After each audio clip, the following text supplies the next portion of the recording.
Hello, Introduction to Basic Climate Science. This is part one of the surf forecasting course. So here's the outline. This is what we're going to go through. We're going to go through the Milesian philosophers, Thales, Anaximander, and Exemenes, really briefly, just to introduce basic climate science. Then we're going to go through the water cycle, basic wind wave generation, bathymetry, and tides, just so you get a general overview. We're not going to go into depth into the Milesian philosophers, nor into the water cycle, but we'll be going more into depth with basic wind wave generation, bathymetry, and tides, because those are all going to impact how you read waves and how you predict ocean waves. So let's get into it with the Milesian philosophers. Okay, here is Thales of Miletus. Thales is famous for being the first scientist on record to say everything is made of one thing. That one thing that he said everything was made of is water. So it's not the case that everything is water, because what he meant by water was that was the smallest unit out of which everything is made. What he was right about is that without water, we couldn't have the great life systems that we have. We couldn't be the kinds of creatures on this kind of planet evolving in the way that we do. He was also one of the first people who was paying attention to the seasons in such a way that he could predict crop cycles and things of that nature. He also still did believe in some religious things, but he's called the first philosopher or the first natural scientist because he's looking for explanations that are not merely theological. There are probably other people in other cultures that thought of similar things at similar time to Thales, but for our purposes, let's just say Thales, first philosopher, says all things are water. He's from Miletus, which is in the modern-day coast of Turkey, and there are three very important early natural philosophers and scientists from Miletus. Those are Thales and his students Anaximander and Exemenes. Now, Anaximander said something that is very interesting, and we do have a fragment that is possibly from his original writing called the Anaximander Fragment. And when he was trying to dial back what the smallest unit of everything is, he came up with this idea of the unlimited or the unbounded. Now, that is more interesting for larger philosophical reasons, and there's a great book by the physicist Carlo Rovelli on Anaximander. So incredibly impactful for all future science and all future philosophy. I'm not going to get into Anaximander. I'm just mentioning him. Next, I want to talk about Anaximenes. Anaximenes does one better to Thales. He says, no, it's not water. That can't be the smallest. And as you see here in the Wikipedia article, he says it's air. So again, he doesn't posit hydrogen and oxygen. He doesn't posit anything smaller than air. But what Anaximenes gets right, at least intuitively, is that things happen in nature because of heating and cooling processes, rarefaction and condensation, he called them. So that leads us next to what is called the water cycle. So basically, Anaximenes gets something kind of right, which is that heating and cooling processes are driving a lot of the natural phenomena that we care about, especially as surfers. Okay, so the water cycle, and this is linked, you have access to it below. The water cycle on the NOAA website, as you can see here, is just the evaporation, condensation, and precipitation of water. All of these other words are important. You can read the whole entire article, but the basic principle is that because the Earth is spinning doubly, right? It has a diurnal, daily spinning, and it has an annual, yearly spinning. So it's constantly changing its position vis-a-vis our number one heat source, the sun. We also have another heat source, which is the center of the Earth, which is also burning hot gases and rocks that themselves actually move in wave-like positions. So that's always interesting just to think about. But Heating and cooling processes happen every day in different ways, different elevations, different times of year, based upon where any given geographical location is situated vis-a-vis the sun and the double turning of the day and of the year. So heating and cooling processes, things get hot, things get cold, the air moves. That's wind. Wind creates the waves that we surf on. At least the waves that we surf on in the ocean, right? There are wave pools. Next part of basic climate science. Why does the ocean have waves? So as it says right here on the NOAA website, waves are created by energy passing through water, causing it to move in a circular motion. I recommend you read this whole entire article, and I will say a few other things. So what happens is the heating and cooling processes start moving the air. The air blows over the surface of the water. It ruffles up the water. That energy, as it says here, is moving through the water. And as it moves through the water, it's going to continue in its energetic flow until it's stopped by some kind of frictive force. So that could be winds coming from the opposite direction, so waves pushing the opposite way, or some type of landmass causing the energy to move slower through the water. Then it's going to make the energy, the water that it's traveling through, turn over itself, and it's going to exasperate itself onto the shore.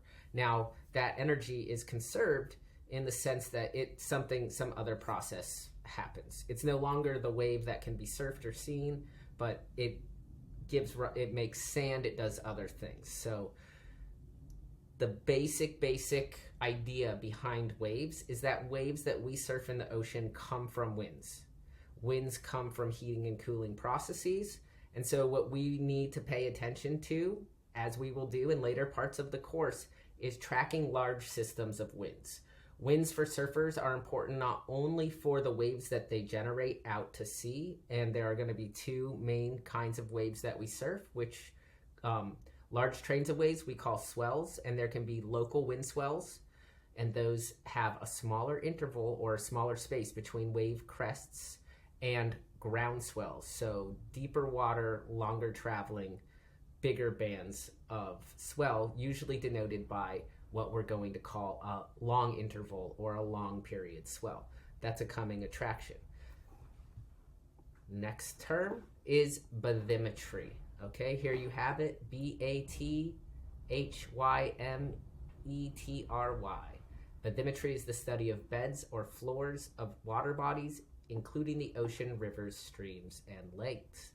Bathous means deep in ancient Greek. Metros means measure. So it's the measure of the deep. Bathymetry is really important for understanding how waves move through the water, because it's the seafloor that's going to cause the friction or the lack of friction under the water, which the energy is going to feel as it's traveling through.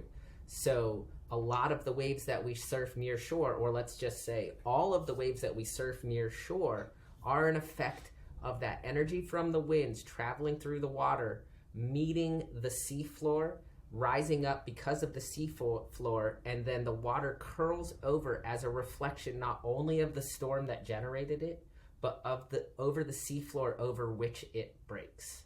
Bathymetry is also really important for tides, because each body of water, there is only one world ocean. There are currents that carry this water everywhere, and because of the water cycle with evaporation, condensation, and precipitation processes that connects all of the waterways everywhere in the world. As we know from global warming, because the world's getting hotter, the polar ice caps are melting, putting a different kind of density in the water, right? Because those ice caps are made of fresh water, so they're putting more cold, fresh water in the areas near the poles. And so that changes the way the temperature and the density of the currents. And that affects global weather, because water of different density and different temperature is going to heat and cool differently. That's just the basics behind the climate science there. So with the bathymetry, That is the basin. So I said all of that just to say that we can think of particular lakes, rivers, seas, near shore areas as having their own bathymetry. Even though there's only one world ocean, the bottom topography looks different in different places. So we can think of it in a way as a bunch of different linked containers or linked bathtubs. And these bathtubs have different shapes and different contours. And the thing that's important about that is because we're doubly spinning, that water is sloshing, and the water is sloshing differently.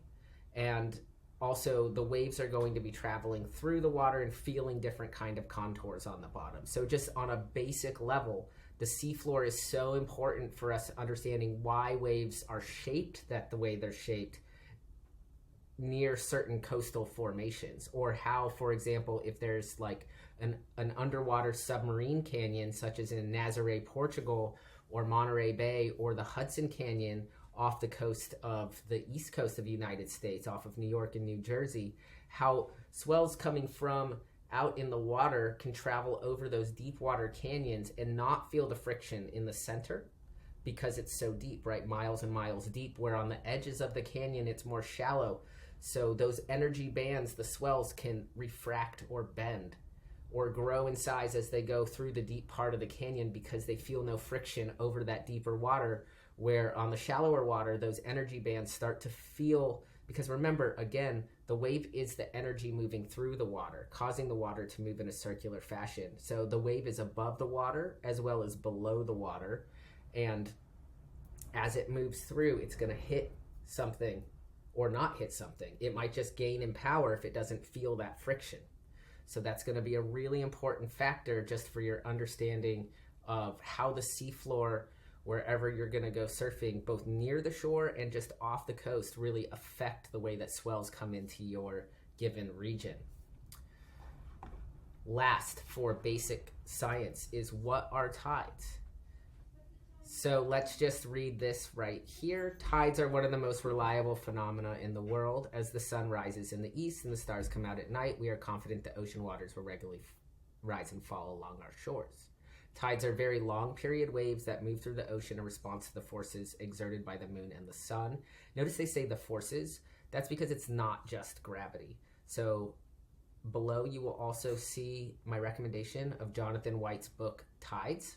I really recommend you read it because tidal science is something that is so intricate and the tides feel so regular, but there are so many interesting things about the tides that some are still a mystery, including gravity. So physicists are still arguing about what gravity is, and if you can answer that question, you're pretty much doing better at like contemporary cosmological physics than all of the contemporary cosmological physicists. So it's an open question right now.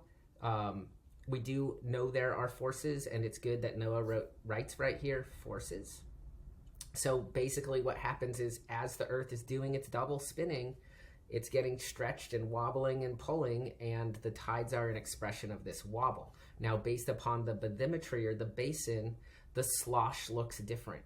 So you have different kinds of tide cycles in different places of the world. You have some places that have really big swings, like the Bay of Fundy in Nova Scotia or off the coast of France, Portugal.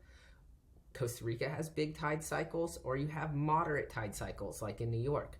New York has semi-diurnal equal tide cycles, which is that twice a day it's high tide and twice a day it's low tide, and it's pretty regular. The two low tides are pretty similar to one another, and the two high tides are pretty similar to one another in height. Those are affected also by whether it's a new moon or a full moon, or a spring tide or a neap tide.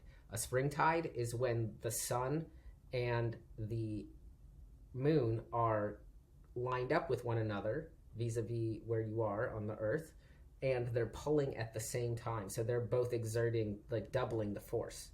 A neap tide is when they're on the opposite sides and they're going to be counteracting one another.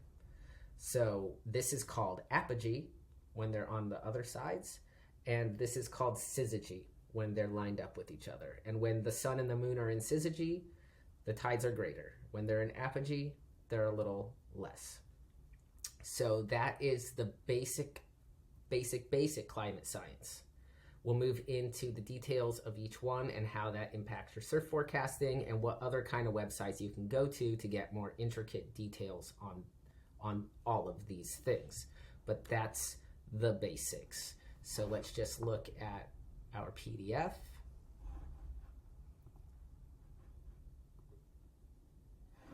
All right, so we had the Milesian philosophers, Thales, Anaximander, and Anaximenes. All is water, all is air, heating and cooling processes.